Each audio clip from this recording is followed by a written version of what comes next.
먼저 축사를 하고 기도하는 게 나을 것 같습니다.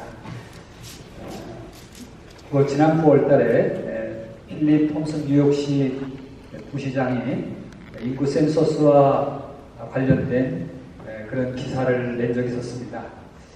거기서 그렇게 말을 했는데, 센서스 조사는 민주주의를 실현하고 그리고 주민들을 위한 서비스를 향상시키고 그리고 정치적인 목소리를 내는 데 아주 중요한 자료가 된다, 그렇게 정의를 내린 적이 있습니다.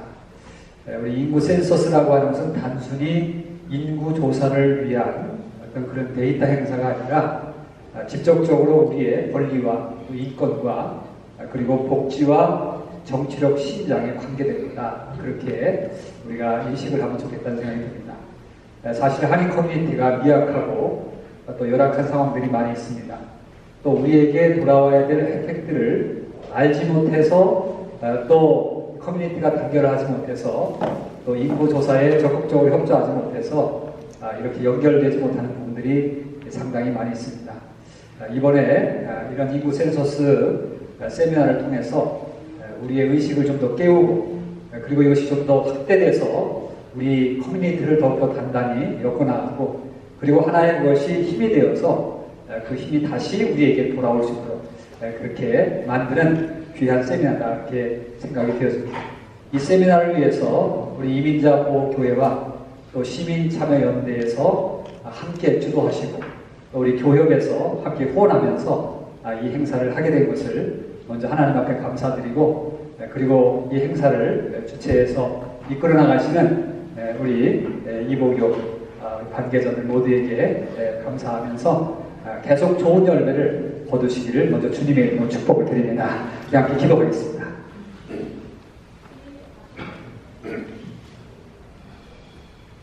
하나님 아버지 감사합니다. 하나님의 은혜 가운데 저희들 고국을 떠나서 미국으로 이민을 오게 도와주시고 이 땅에서 힘들지만 스트럭을 하면서 또 자리 잡아 나가면서 이민 1세, 2세, 3세, 이제 4세까지 진행되는 시기까지 왔습니다. 하나님, 저희들 이제 이렇게 이 땅에서 정착하면서 여러 가지 어렵고 힘든 일이 많이 있지만 인도해 주신 것 감사를 드립니다. 이제 저희들이 더욱더 우리가 서로 커뮤니티가 하나가 되고 그리고 연합하여서 우리가 또 찾아가야 될 길, 우리가 바로 서야 될 길, 우리가 더 든든히 서야 될 그 길들을 잘 마련해 갈 수 있도록 우리 모두를 인도하여 주시옵소서. 특별히 우리 인구 센서스 이 세미나를 통하여서 참으로 우리의 권리와 인권과 복지와 정치력 신장에 관계된 이 세미나를 개최한 것을 감사를 드립니다. 잘 참여하고 잘 듣고 잘 홍보하여서 참으로 이 모든 것들의 아름다운 열매가 거두어질 수 있도록 인도하여 주시옵소서. 주체하고 늘 힘써서 이끌어 나가는 우리 이보교와 또 시민참여연대의 모든 관계자들을 하나님 축복하여 주시고 또 교협위에도 함께하여 주셔서 이제 사회와 교회가 하나가 되어 하나님의 나라를 이루어가는데 모두 연합하고 하나가 될 수 있는 귀한 기관들이 되도록 인도하여 주옵소서. 하나님 앞에 오늘도 모든 영광 돌려옵고 거룩하신 예수님 이름 받도록 간절히 기도드리옵나이다. 아멘.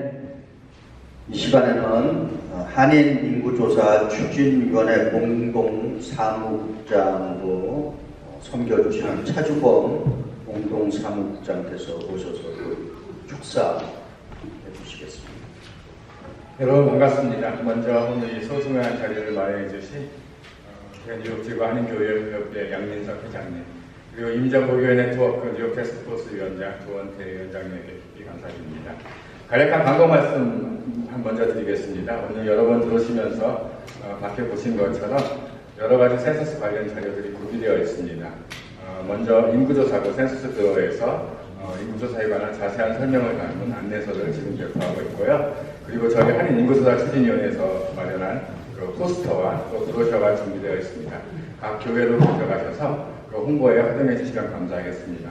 그리고 현재 민권센터는 19개 아시안 단체들을 규합해서 APA Complete Count Committee, 아시안 인구조사 촉진연맹을 결성해서 캠페인을 시작했습니다. 저희 그 APA Complete Count Committee에서는 그 서약서, 인구조사 참여 서약서를 준비해서 오늘 가져왔습니다.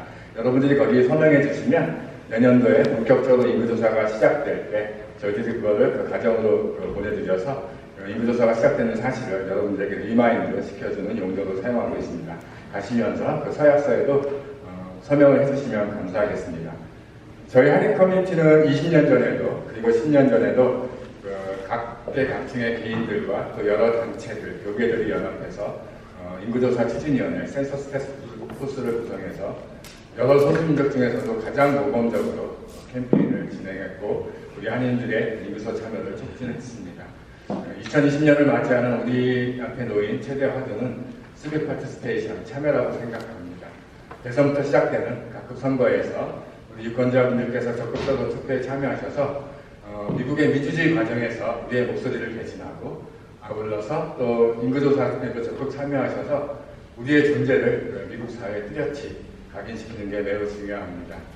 이민자보호교회의 결성은 우리 한인 커뮤니티에게는 역사적 사건이라고 생각합니다. 고난받는 자들의 옆에 서면서 또한 우리 한인 커뮤니티의 중요한 현안에 이민자보호교회 네트워크 외 여러 교회들, 목사님들 또한 성도님들이 함께 해주셔서 우리 한인 커뮤니티의 발전을 위한 서명과 활동은 더욱 큰 힘을 받게 되었습니다. 아무쪼록 우리 모두의 통합적인 노력으로 성공적인 인구조사 캠페인이 진행될 수 있기를 바랍니다. 인구조사는 우리 커뮤니티의 미래입니다. 고맙습니다. 이번에는 이민자보호교회에서 위원장으로 섬겨주시는 조원태 목사님께서 축사가 있겠습니다. 네, 안녕하세요. 네, 저는 이민자보호교회 위원장을 맡고 있고 뉴욕 우리 교회를 섬기고 있는 조원태 목사입니다. 오늘 특별히 하나님께 먼저 너무 감사드리고 또 뉴욕 교역과 또 목사회 또 인구조사국과 또 추진위원회에 진심으로 감사를 드립니다.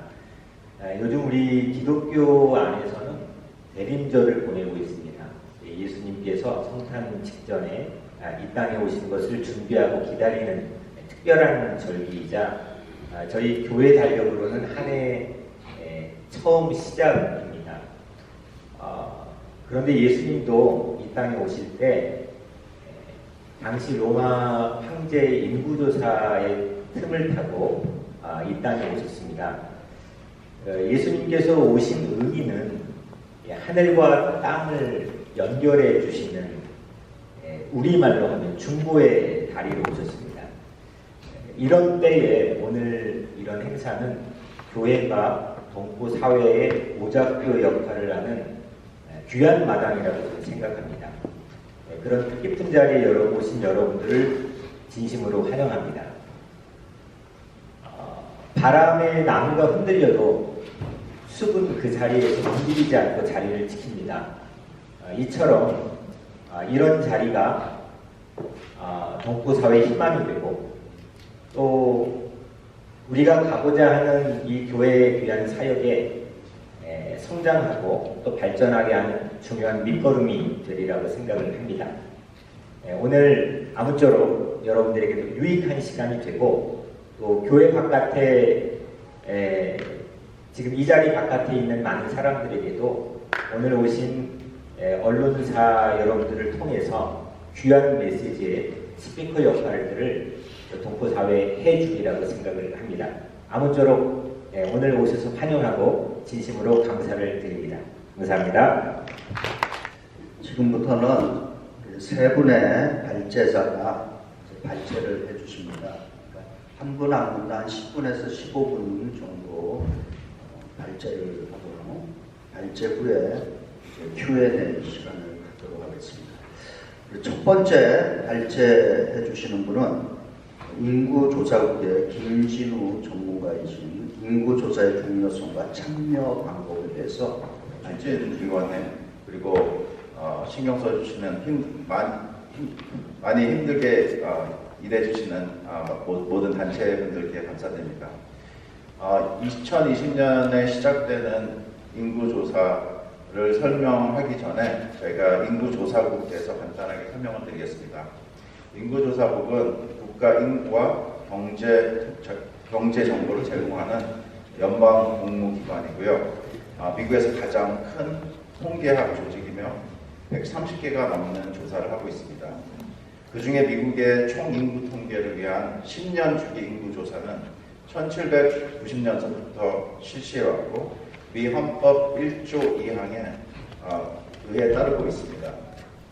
내년에 시작되는 2020년 인구조사는 혹은 2020 census, 미국에서 거주하는 인구수를 정확하고 완전하게 세는 것이 목적입니다. 2020년 센서스는 매우 중요하고 안전하고 쉽습니다. 우선 중요성을 먼저 알려드리겠습니다. 수집된 인구 통계 정보는 여러 가지의 중요한 결정에 사용이 됩니다. 비디오에서 보신 것 같이 미국 국회 의석수를 배분하고 각 주의 하원의원, 입법부, 선거부, 학부를 제당하는 데 사용이 됩니다. 연방정부에서 매년 6,750억이 넘는 달러가 넘는 자금에 각 주의 인구수에 따라 배분이 되는데요. 그 자금은 주민들을 위한 여러 가지의 프로그램과 지원금으로 배정되어 사용됩니다. 예를 들어 어린이, 노인, 의료, 식량 보충, 학교, 병원 건설, 도로공사, 공공시설 등 여러 비용이 사용이 되는데요. 제가 항상 이런 example을 드립니다.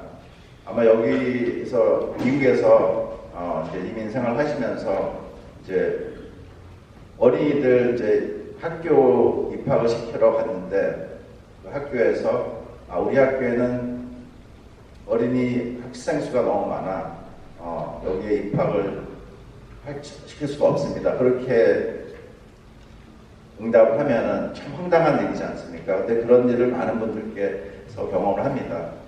병원도 마찬가지입니다. 병원 시설이 부족하여 더 멀은 병원으로 가야 할 때도 있고, 이것은 사회 그리고 경제에 문제가 크게 됩니다. 왜냐하면 우선은 시간을 그만큼 더 낭비를 해야 되고, 또 어린이나 우리 사회에서 우리가 어린이들이 자라는데 그 가까운 학교나 그 가까운 병원에 다니지 못한다는 것은 많은 타격이 간다고 봅니다. 그리고 이 모든 게 이 센서스 조사에 참여를 안 하시는 분들이 많기 때문에 그 지역에 그 데이터가 부족하여 시설이나 뭐 선생님들이나 클래스룸이 부족해서 그렇게 계획을 못한 거라고 볼 수가 있습니다. 사업체, 비영리 단체, 사회 단체들도 각 조직의 임무 발전과 계획하는 데도 사용을 합니다. 따라서 인구조사국의 많고 다양한 데이터와 통계는 주민들에게 제공을 해드립니다. 이것은 누구나 census.gov에 그 인터넷 웹사이트에 들어가시면은 여러한 정보가 많습니다. 그 정보를 사용하는 공무기관들도 마찬가지지만 사업들도 많이 그걸 사용하고 있습니다. 인구조사는 안전합니다. 조사응답은 연방법 13조에 보호가 되어 있어 비밀로 지킵니다. 응답된 개인정보는 집행기관이나 공무기관이나 법원에도 공유될 수가 없습니다. 인구조사 결국은 오직 통계 자료로만 사용되어 개인정보는 반드시 보호해야 됩니다. 이 법을 위반할 경우 최고 5년 징역과 25만 불 벌금 처벌을 받을 수 있습니다. 모든 인구조사국 직원들은 비밀을 지킨다는 일생 선서를 하였습니다.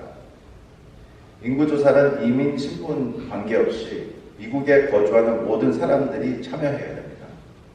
다시 말씀드리지만 인구조사국은 집행기관도 아니고 모집된 개인정보를 공유하지 않습니다. 법에 지켜 있습니다. 인구조사는 쉽습니다. 내년 봄에 시작되는 인구조사 설문지는 오직 간단한 질문만 합니다. 딱 10가지 질문이 있습니다. 그것이 3월 중순 때 초대장이 거주지에 도착이 됩니다. 그때 인터넷 온라인으로 가셔서 응답을 하실 수 있고 전화로 응답을 하실 수 있는데요. 12가지가 되는 언어가 준비가 되어 있습니다. 한국어 포함돼요. 그래서 온라인으로 한국 질문서를 선택할 수 있고 전화를 따로 한국말 하는 한국어가 보조되는 저 번호로 전화하시면은 직접 한국말로 응답을 하실 수 있습니다. 그 이후로 응답을 안 하는 경우에는 4월 달쯤에 되면은 종이 설문지가 도착이 됩니다. 그때는 영어와 스페니쉬어로밖에 안 되겠지만 그때도 온라인이나 전화로도 응답을 하실 수 있고요. 4월 이후로도 무응답이실 경우에는 그때는 직접 우리 인구조사국 조사 직원이 직접 방문을 합니다. 그래서 어떻게 해서든지 그 응답을 받아옵니다. 그 10가지 질문은 참 간단한 질문들입니다. 제가 말씀드린 같이 개인정보는 절대로 공유하지 않기 때문에 걱정 안 하셔도 되고요. 그 10가지 질문에는 첫째, 거주자 숫자를 물어봅니다.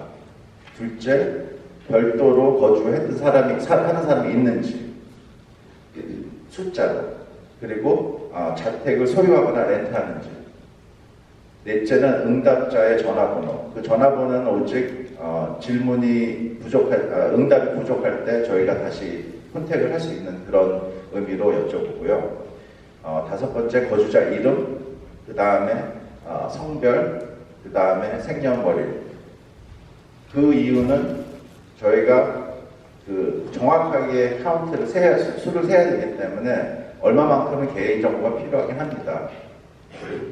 그리고 라틴이나 히스패닉계인지, 그리고 9번째 인종, 한국 민족으로 선택을 하실 수도 있어요. 꼭 그렇게 하시는 게 좋을 겁니다. 우리 한인 사회를 발전시키려면 꼭 그래야 합니다. 그리고 마지막으로 추가로 거주자가 있는지, 그리고 그 관계가 어떻게 되는지, 오직 그렇게 질문을 하지 않습니다. 그렇기 때문에 큰 부담이 없으실 것이고, 아까 말씀드린 것이 간단하게 편하실 수 있도록 온라인이나 전화로 응답을 하실 수 있습니다. 제가 여기 간사님에게 그 질문서를 직접 보내드렸어요. 이번에 나올 질문서를, 한국말로 되어 있는 질문서를. 그래서 간사님께서 필요하시면은 전달해 드릴 겁니다. 참고해 주세요. 감사합니다. 프로싱제일교회를 섬기고 있는 구약학 박사입니다. 이용지 박사께서 성서를 통한 인구조사 참여의 중요성에 대해서 발제를 해주시겠습니다.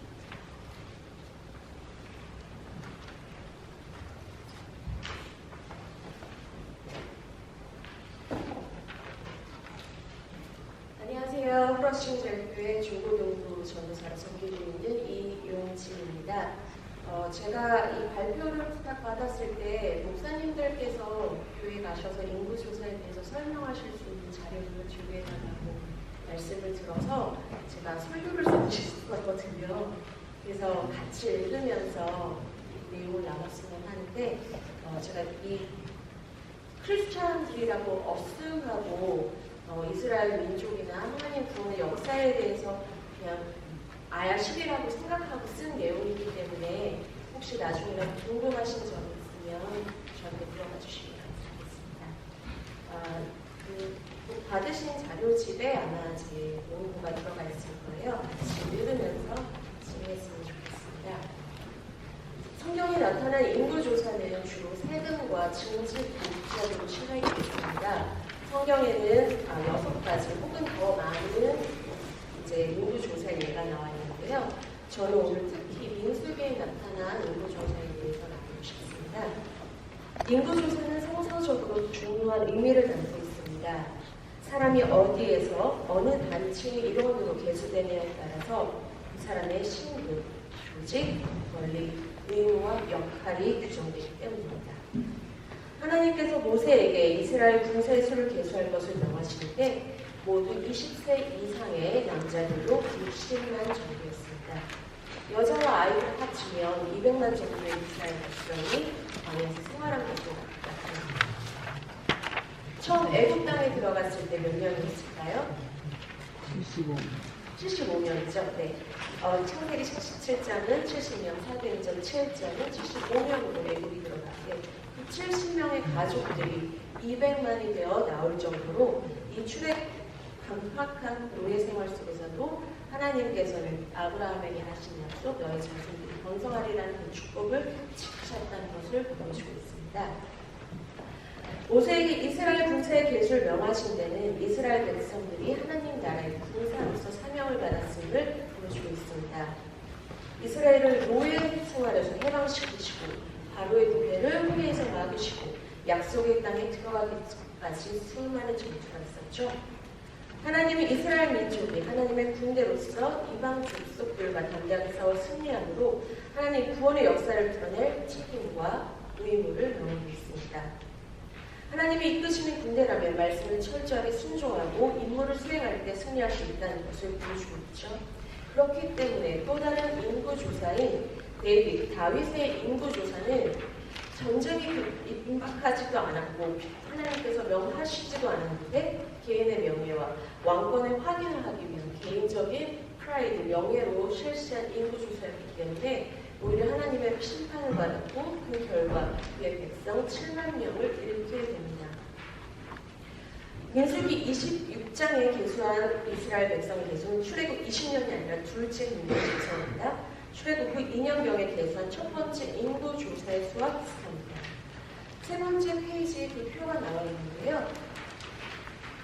안정되지 못한 열악한 환경 속에서도 이스라엘 백성의 수가 크게 줄지 않았다는 것은 조금 줄긴 했습니다. 그렇지만 크게 줄지 않았다는 것은 노예 생활과 마찬가지로 열악한 광야 생활에서 하나님의 분과 인도하신 분이 함께 했다는 것을 보여줍니다.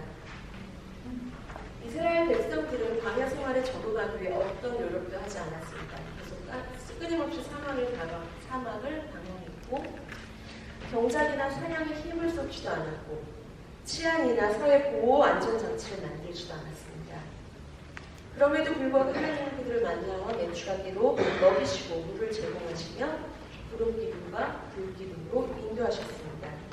이 과정을 통해 광야에서 이스라엘 백성은 세상의 권력이 아니라 하나님의 인도하심에 자신들의 현재와 미래를 맡기는 삶을 배웁니다.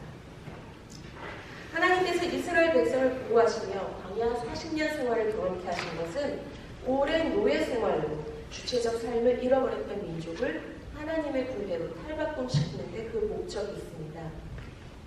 인구조사는 단지 이 수가 이러이러하더라 이렇게 많은 사람들이 광야에서 생활하였다고 끝나는 것이 아니라 모세를 통해 백성 한 명을 부르시고 그 수를 세어 하나님의 소속된 자로서 그들을 보호하고 책임지겠다는 하나님의 약속, 그리고 대표자를 세움으로 하나님의 질서와 승리에 책임을 다하겠다는 민족 대표의 기물단을 강조하고 있습니다.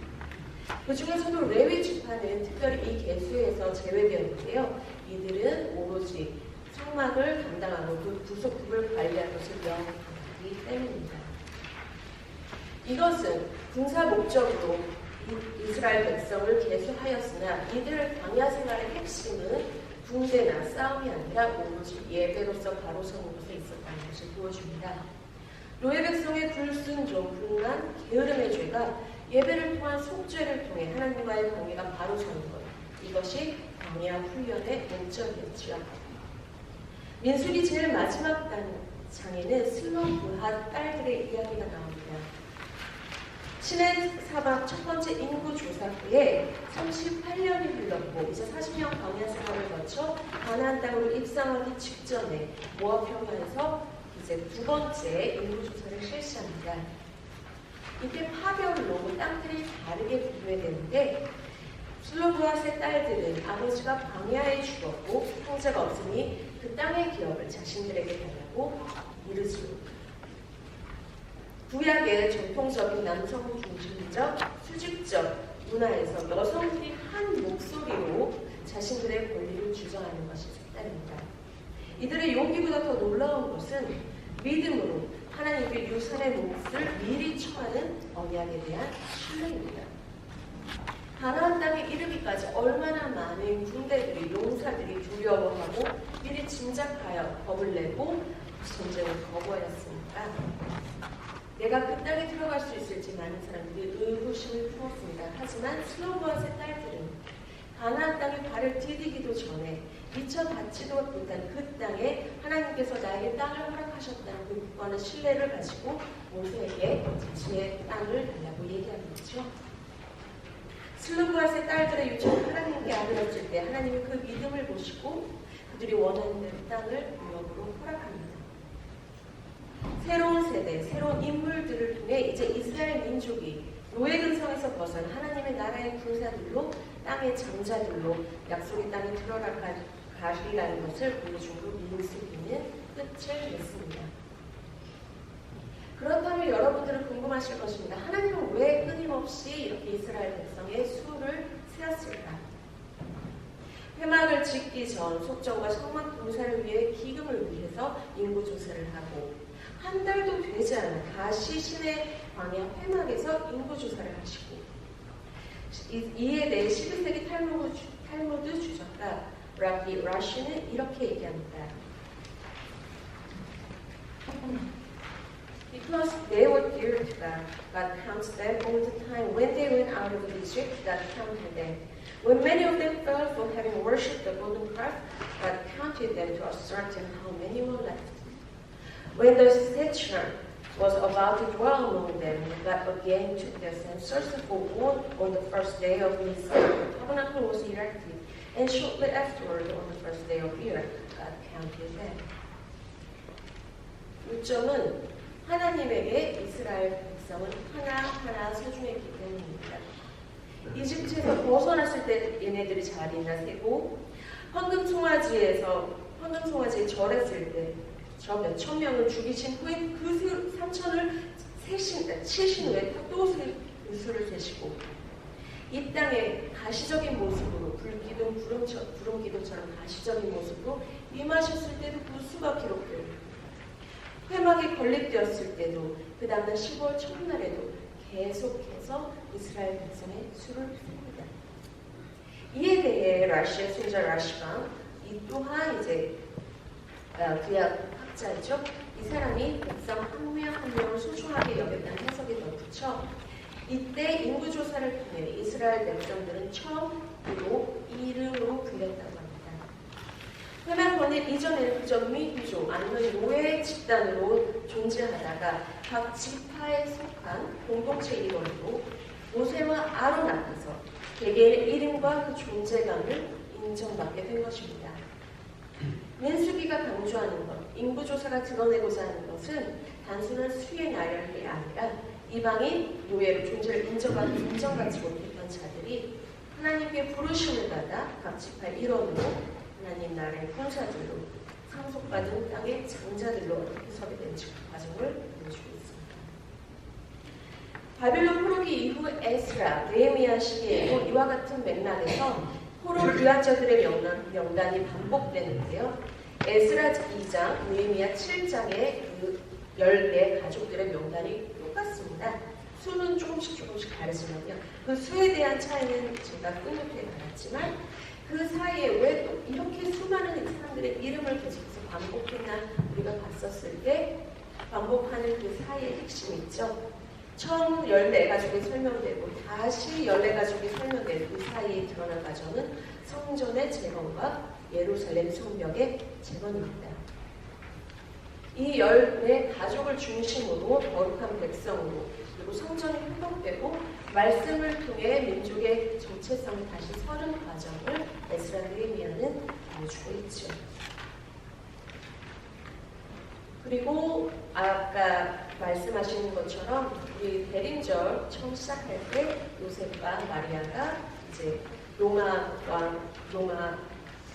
로마의 이제 그 황제의 명에 따라서 인구 조사를 하기 위해 아버지의 땅을 내놓았죠.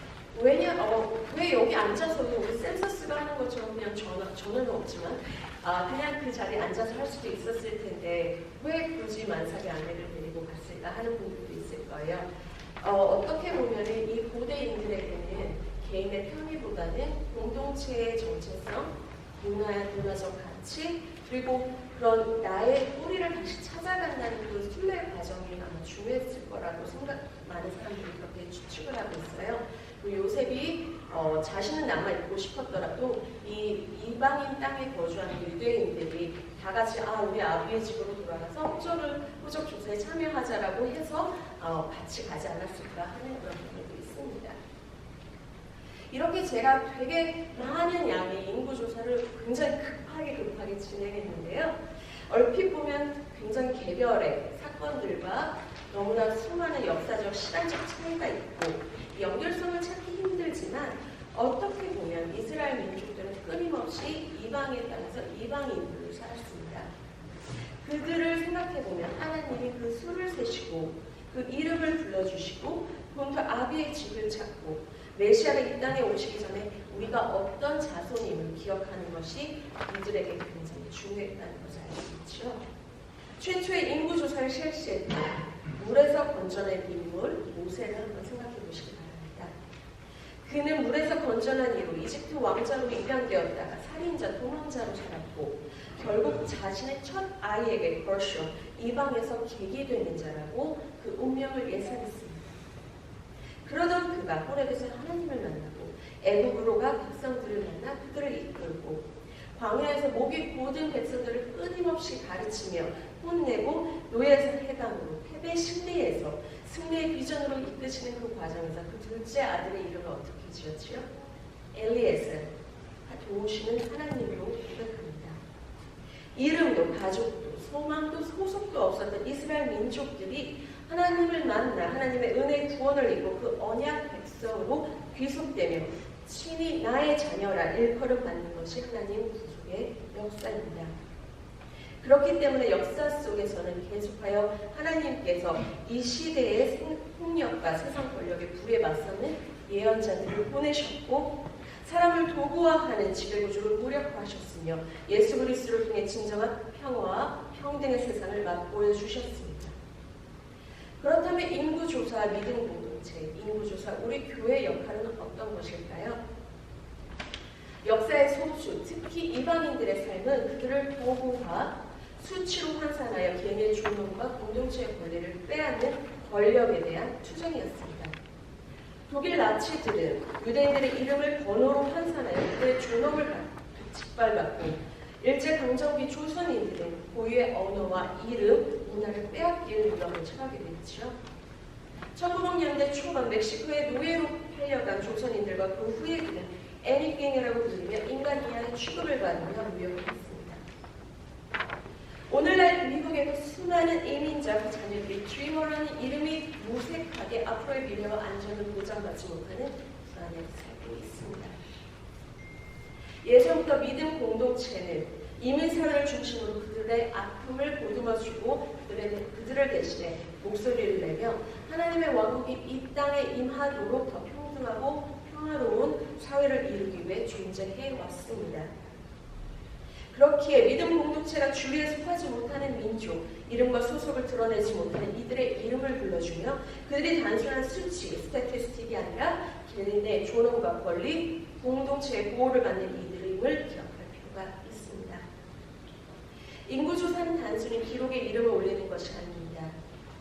나의 개인 정보를 남들과 그냥 나누고 거기에 대해서 불안해하는 것이 아니라 이 땅에 살고 있는 다양한 민족과 계층의 존재를 알고 그들이 속한 공동체의 권리와 더 나은 삶을 위한 결정을 유도하는 가장 효과적인 방법입니다.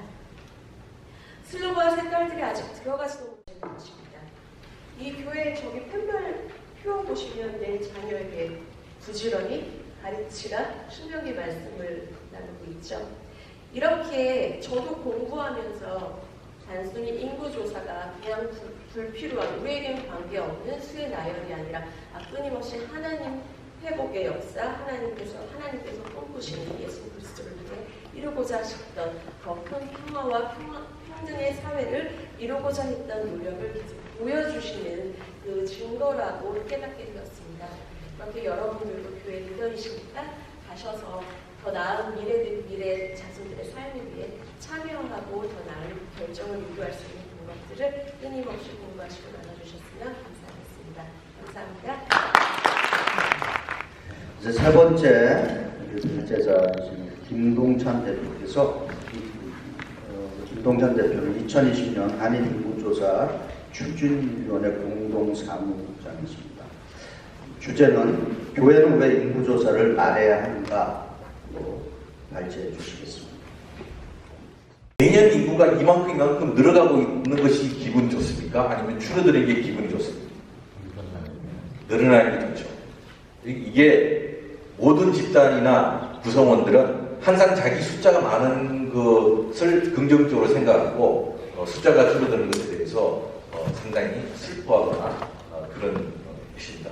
마찬가지로 우리가 미국이라는 여러 민족, 인종들의 다양한 이런 연합사회에 살고 있으면서 우리의 숫자가 많다는 것은 사실 아무것도 아닌 것 같지만 그래도 뿌듯하고 되게 믿을 것이 많고 비빌 언덕이 크다는 그런 느낌을 만들어주는 것입니다.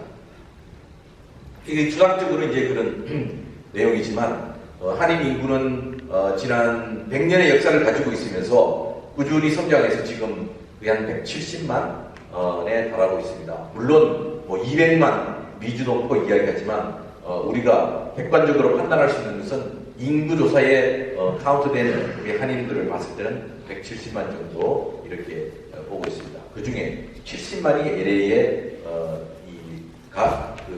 캘리포니아 지역에 살고 있고 나머지 100만이 여기저기 이제 흩어져 있는데 그 다음으로 뉴욕이 제일 많은 인구를 차지하고 있습니다. 이제 10년 전, 20년 전부터 저희 한인 커뮤니티가 인구조사가 중요하다는 것을 깨닫고 커뮤니티 차원으로, 운동 차원으로 이 활동을 해왔습니다. 2000년에도 한인 인구조사 추진위원회가 만들어졌고 열심히 캠페인을 했습니다. 그래서 퀸즈 카운티에 한글로 된 유권자 등록 용지가 나오기 시작했습니다. 그리고 뉴욕시에서 한국어 서비스를 2002년부터 이제 시작을 하게 되었습니다. 그리고 2020년도의 인구조사의 결과로는 버겐 카운티에 한국어 투표를 하게 되었습니다. 물론 그 이전부터 이제 한국어 유권자 등록 용지가 나오기 시작했습니다. 저희들이 이제 요청을 해서 만들어진 것인데, 그러면서 한국어를 사용하는 직원들을 계속 뽑기 시작했습니다. 뉴욕시도 마찬가지고 버겐 카운티도 마찬가지고 가면 한국어를 하는 직원들이 이제 몇 사람씩 눈에 보입니다. 특히 경찰들 같은 경우는 한국인 경찰들이 타운마다 계속 늘어나고 있습니다. 근데 만약에 한인 인구가 많이 있음에도 불구하고 인구조사 결과를 보니까 한인 인구 없는 걸로 나오면 어떻게 되겠어요? 추상적으로 몇 명이 있을 거라고 아무도 예측을 하지 못했기 때문에 한인들이 많아도 그게 한인 경찰을 뽑지가 않죠. 그리고 학교도 마찬가지입니다. 한인들이 아무리 많이 있다 하더라도 객관적 데이터로 나와 있는 한인 숫자가 없으면 그것을 가지고 교육위원회나 이런 데다 요청을 할 수가 없어요. 자리가 없기 때문에. 그래서 우리가 인구조사에 응해야 된다는 그런 요구가 필요합니다. 그래서 2010년도에 인구조사 결과 이후에 한인 커뮤니티를 무엇을 얻느냐? 바로 40지역구 주 하원의원, 원김 의원이 있는 주 하원의원 지역구를 하나 만들었습니다. 한인들이 많이 늘어나면서 우리 저기 앉아있는 우리 박지진 변호사하고 그 다음에 RDF라고 직접 맵을 그리고 있는 선거구 제세적 맵을 그리고 있는 데와 같이 앉아서 한인들이 밀집한 지역만 다 다시 선거구를 그렸던 것이죠. 사실 플러싱 지역구는 중국계가 3.5, 한국계가 0.5 비율로 상당히 차이가 많이 있습니다. 근데 40지역구는 1.8대 1입니다. 그렇기 때문에 람김 의원이 거기에 정치인으로 당선이 될 수가 있었습니다. 뉴저지도 한인 인구가 제일 많이 있는 포틀리가 나머지 한인들하고 다 나누어져 있었어요. 아무도 그걸 주장하지 않았기 때문에 그 지역에 있는 기존의 정치인들은 한인들을 따로 빼가고 분리를 시켜놨어요. 그전에는 마찬가지로 맨하탄에 차이나타운이라고 중국계가 많이 있다고 이야기했는데 불구하고 차이나타운에 중국인 정치인이 못 나왔어요. 근데 선거구 재조정에 인구조사에 중국계가 많이 참여를 하고 선거구 재조정할 때 차이나타운을 묶어달라고 그러면서 그때부터 이제 중국인 정치인들이 나오기 시작했던 거예요. 마찬가지로 인구조사는 정치력 신장의 기본입니다. 우리가 인구가 없으면 선거구 재조정을 할 수도 없고 그 다음에 우리의 후보를 만들어낼 수도 없습니다. 그렇기 때문에 이 정치적 신장이 기본이고 또 한인 커뮤니티가 연방 정부나 주정부 이런 쪽으로부터 받아낼 수 있는 지원금들, 특히 많은 비영리 기관들이 한인 커뮤니티를 서비스하면서 여기 한인 인구가 이만큼 있으니까 이만큼의 돈이 필요하다는 그런 것들을 데이터를 꼭 제출하기로 했습니다. 그래야만 그만큼의 지원금을 받을 수 있고 그런 것들을 받을 수가 없습니다. 이 단위는 이제 한인 커뮤니티의 이야기고 버겐 카운티는 그렇게 해서 37적 그 선거구에 한인 인구가 거의 한 30% 정도에 달하게 되었습니다. 30%면 정치인을 낼 수 있는 거거든요. 그래서 만약에 그 지역에 주 하원 의석이 비면 공화당 민주당이든 반드시 한인을 공천을 해야 됩니다. 그러지 않으면 선거에서 반드시 지게 되어 있습니다. 그래서 그 지역에 만약에 자리가 비면 한인 정치인이 나오면서 나눠온 당사이다. 이렇게 볼 수가 있습니다. 이게 바로 인구조사의 결과에서 만들어진 것입니다. 이제 뉴욕주만 하더라도 2010년 인구조사에서 끝나고 나서 선거구 재조정을 하면서 2012년부터 연방하원 2석을 이겼습니다. 연방하원 한 석당 60만 명을 기본을 하는데 60만 명의 한 석을 2개를 했으니까 120만 명이 인구조사에 응하지 않았습니다. 뉴욕 인구는 줄지 않고 계속 늘어왔습니다. 근데 120만 명이 참가를 하지 않았기 때문에 인구조사에 참가를 하지 않았기 때문에 줄은 겁니다. 근데 그 당시 2010년도 기준으로 연방정부에서 지원하는 금액이 한 2,000불 정도 1인당. 그러면 1년이면 2만 불이죠. 그러면 120만 명이 10년 동안 2만 불을 받지 못하면 어마어마한 숫자의 지원금을 연방정부로부터 받지 못합니다. 근데 그 돈들이 다 어디로 가느냐? 노인 아파트를 지원한다든지 아니면 저소득층, 그 다음에 도서관, 학교, 그 다음에 라이브러리, 그 다음에 도로 이런 데 인프라에 이제 사용되는 그 돈들을 받지 못했습니다. 그런데 문제는 그 돈을 받지 못한 것이 아니라 여전히 120만 명 이상이 같이 사용을 하고 있다는 거예요. 내가 빵을 구울 때는 5명밖에 없었는데 빵 굽고 나니까 10명이 됐어요. 그럼 어떻게 해요? 그러면 5명이 먹을 걸 10명이 나눠 먹는 이런 상황이 발생하는 거죠. 이게 뉴욕주 전체에서 그런 문제가 발생해서 뉴욕은 상당히 많은 10년 동안 엄청난 손해를 보게 된 것입니다. 근데 그 요섭수가 어디로 가느냐? 다 미국의 인구조사에 참가하는 백인들이 있는 지역으로 나갔습니다. 텍사스로도 많이 갔고 뉴저지도 한 석을 잃었고 이게 이민자들이 많이 있는 지역이 계속 인구조사에 응하지 않으니까 숫자를 잃게 되는 것입니다. 우리도 이민자들 있고 뉴욕도 그렇습니다.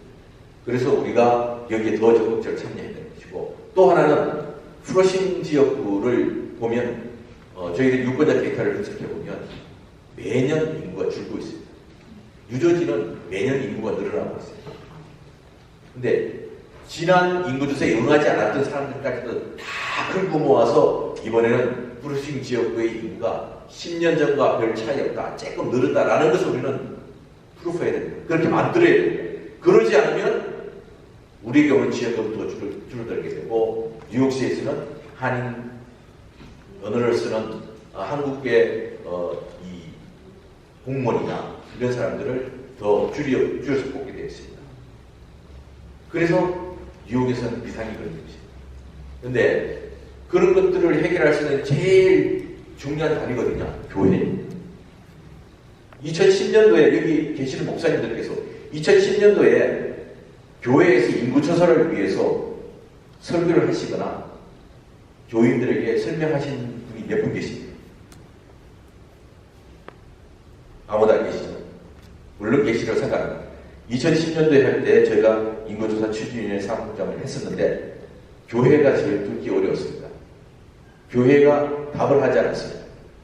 우리가 이 비디오도 만들어서 보내주고 그 다음에 이걸 예배 시간에 틀어달라고 했음에도 불구하고 그걸 틀어준 교회가 그렇게 많지 않습니다.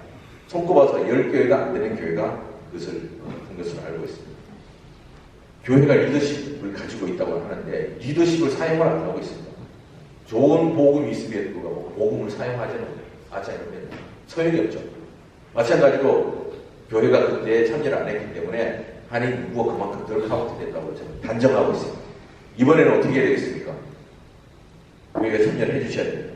그래서 우리 한인 인구가 있는 그대로 다 집계가 되게끔 해주셔야 됩니다. 그래서 교회가 그러면서 리더십을 만들어 주셔야 됩니다.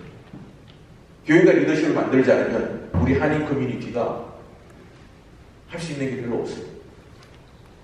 그만큼 교회가 중요한데 중요한 역할을 교회가 하지 않았다는 것에 대해서 너무 안타까워했고, 그래서 이번에는 2020년에는 반드시 우리 교회가 그 일을 할 수 있게끔 학수고대하면서 2020년 인구조사를 기다리고 있었습니다. 여기 참여하신 목사님들은 꼭 설교하고 한 분의 성도라도 더 많이 인구조사에 참여할 수 있게끔 할 것이라는 약속을 하신 것이죠. 감사합니다.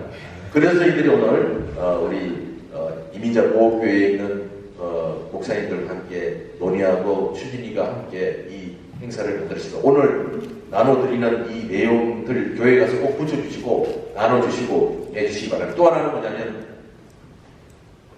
저희들이 만들고 그 다음에 나눠드리는 포스터, 그 다음에 전단지 다 외상으로 만들었습니다. 돈이 없었어요. 누군가는 돈을 내야 되는데 돈 내는 사람이 없거든요. 그래서 교회에서 십시일반이라도 저희들 추진위원회에다가 후원을 드립니다. 그래야 저희들이 더 열심히 활동을 할 수 있는데 이거 달랑 하나 가지고 저희들이 다니고 있습니다. 그러니 한 팀밖에 못 움직이죠. 여러 팀을 나눠갖고 교회도 다니고 해야 되면 이게 몇 개는 있어야 되는데 이거 달랑 하나 이제 가지고 있는 것이고, 또 나눠드리는 포스터, 오늘도 딜리버리 해줄 분이 저희 그거 돈 언제 줄 거냐고 이야기하시는데 저희는 외상으로 전부 다 했는데 교회에서 이 점에 대해서 좀 다른 신경을 좀 써주시기 부탁을 드립니다. 그래서 저희들이 뭘 활동을 하더라도 브로셔라든지 포스터라도 있어야지 활동을 하는 것입니다. 그리고 마지막 부탁드릴 것은 지금 여기에 우리 중국 동포들도 교회에 많이 나오고 있습니다. 그리고 어떤 교회는 이 중앙아시아에서는 우즈베키스탄, 타지키스탄, 그 다음에 러시아 말로서는 러시안 우리 동포들도 많이 교회에 참석하고 있는데 이분들이 반드시 한국인으로 표시를 하게끔 설교를 해주셔야 됩니다. 왜냐? 아닌 걸 그렇게 하라고 그러는 게 아니라 실제 중국에서 많은 동포들은 중국 민족이라고 생각하는 게 많습니다. 왜냐? 중국에서 그렇게 가르치기 때문에. 중국 민족은 여러 소수 민족들이 다 중국 민족이다. 민족이지. 당신들은 족이다. 부족이다. 전체 중국 민족 중에 조선 부족이라는 뜻이거든요. 그래서 그 사람들 다 민족으로는 중국이라고 표시를 합니다. 지금 우리가 이야기하는 것은 국적이나 이런 것을 이야기하는 것이 아니라 어떤 민족 출신이냐를 묻는 것이거든요. 그래서 목사님이 그 점을 잘 설명해 주십니다. 이스라엘에서 온 주이시만 주이시고 러시아에서 오고 그 다음에 저기 중앙아시아에서 온 주이시들은 주이시가 아니라고 아무도 이야기 안 하죠. 어디서 하나 그들은 다 주이시거든요. 김가희가 박가채가 이런 이름을 쓰는 사람들은 전 세계 어디서 아프리카에서 오나 어디에서나 여기에 살고 있으면 다 한민족에 들어가는 것입니다. 코리안이라고 다 들어가는 것이거든요. 그 점을 꼭 좀 설명을 해주셔야 됩니다. 그래서 그들이 우리 한인 커뮤니티의 구성원이 되고 다 한민족으로 들어가겠지 그게 조선족으로만 자꾸 불러서는 안 되거든요. 우리는 그분들 조선족이라 하지 않고 중국 동포라고 부릅니다. 그렇게 되면 조선족 우리 민족이 아닌 것이 되기 때문에 그래서 중국 동포, 러시아 동포 이런 식으로 해서 여기에 이번 인구조사할 때는 제발 우리 중국 동포들이 코리안, 자기의 민족적 아이덴티티가 코리안이라는 것에 표시하게끔 한국계라는 것에 대해서 표시하게끔 설교를 해주셔야 됩니다. 그러지 않으면 그분들은 데피니트리 중국으로 표시합니다. 지난번에도 저희들이 그렇게 하면서 조선족 동포에 가고 설명을 드렸는데 바로 중국 공안에서 연락이 왔고 인구조사할 때 다 중국어로 해 라고 이야기를 들었어요. 그리고 한국 사람들하고 만나지 마. 그분들이 쫄아가고 저한테 연락이 안 와요. 저희 아무래도 연락을 안 해요. 나중에 왜 안 했냐고 그랬지만 봉안이 중국 영사관에서 그렇게 연락이 왔고 자기들이 우리를 자꾸 만나서 그렇게 하면 중국에 돈을 보내는데 막대한 지장이 있고 하더라고요. 이런 일들이 있습니다. 어떻게 해야 되겠어요? 목사님들이 하셔야 돼요. 이런 것들을 교회에서 우리 중국 동포들에게 국적을 묻는 것이 아니라 이런 민족을 묻는 것이다. 그러면서 여기 주이시는 러시아에서 오든 아프리카에서 오든 이스라엘에서 오든 영국에서 오든 다 주이시다. 그래서 그들은 인구조사를 다 주이시라고, 자기들 주이시라고 표시하는 거예요. 물론 주이시를 이렇게 백인으로 표현하는 것도 많겠죠. 그런 부분들을 설명을 좀 부탁을 드리겠습니다. 저희들이 그 설명하는 것보다는 목사님들이 해주시는 게 더 중요할 거라고 생각합니다. 그래서 이번 인구조사는 3월 중순부터 메일을 받게 됩니다. 우리 김진우 스페셜리스트께서 말씀드렸다시피 그때 받으면 스페인시와 영어밖에 안 오거든요. 근데 좋은 거는 온라인으로 할 수가 있습니다. 모든 분들이 다 스마트폰 갖고 다니고 어르신들도 다 가지고 있습니다. 그래서 다 앉아가지고 아니면 구역별로 아니면 목장별로 앉아가지고 인구조사에 참여해도 됩니다. 집에서 전부 다 인구조사 그 설문지 안에 어카운트 번호가 있습니다. 그 어카운트를 설문지 다 갖고 오라고 해서 카톡을 통해서 열어가지고 설문지에서 자 1번, 2번, 3번 함께 얼마든지 설문지에 응할 수 있거든요. 그런 것도 교회에서 조직을 해주셔야 됩니다. 그래서 함께 이 인구조사에 참여할 수 있게끔 하는 아주 좋은 툴이 온라인입니다. 온라인은 그 자리에서 한국말을 선택이 가능합니다. 근데 오프라인으로는 집으로 오는 편지에는 영어하고 히스패닉어로밖에 없기 때문에 내가 한국어가 필요하면 다시 한국어로 보내달라는 글을 보내야 됩니다. 그래야만 한국어가 오거든요.